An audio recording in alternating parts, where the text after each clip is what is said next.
મસાણી મેલડી માત કી જય. હર હર હર હર.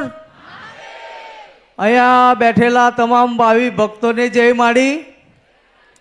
મારી હું ખંભાત તાલુકાનું તામસા ગામથી આવું છું. આ મારી મોટી છોકરી છે. એને ક્યારેક માતાજીનો રથ જતો હોય કાં તો કોઈ જજા લઈને માતાજીના દર્શન કરવા જતું હોય તો એ બેભાન થઈ જતી.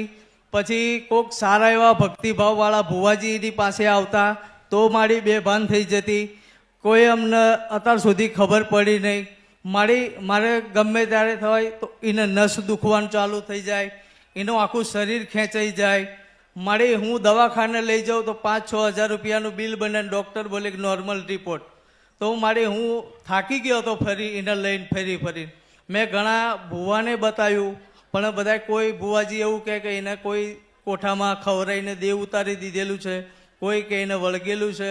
પણ હું તારા વિડીયો જોતો હતો અને વિડીયો જોતા મેં તારા પ્રાત નારિયેળની મેં માનતા રાખી હતી. પછી તારે માનતા રાખ્યા પછી મેં કીધું તું કરી એ જ ખરું. એ પછી મેં ક્યાંય જોવરાયું નથી કે કોઈ ભુવા પાસે નથી જો. અને બીજું કે આ છોકરીને મેં કીધું આ માડીના તું વિડીયો જોજે.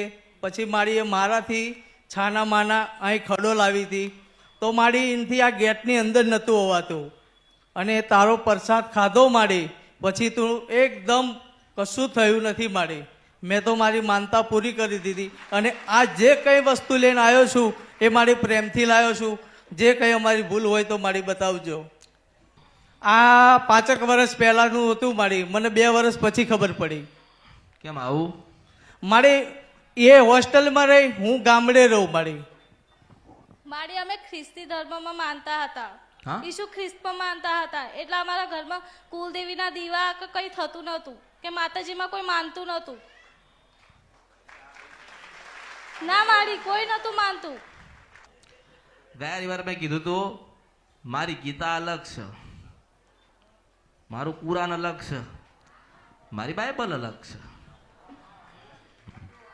તને ખબર પડી? હજુ એક ખૂણામાં બેઠ્યો છે મુસલમાનનો દીકરો, 33-34 વર્ષ. મને બરોબર આંભળે છે હું મેલડી છું. હું કહું છું કે મને આંભળતો જ રહેજે, હું મેલડી છું. અમને તો કે કોણ બોલાવ? હું બોલાવું. હું સિદ્ધ બની સપરા નદી ગંદ્રપ્યા મેરડી છું. સમય બન, વેળા બન, ચોઘડિયું બન. એટલે કહું ના. તો આટલા વર્ષ શું કર્યું? ભક્તિ કોને કરી? ઈસુ કૃષ્ણની ભક્તિ કરી.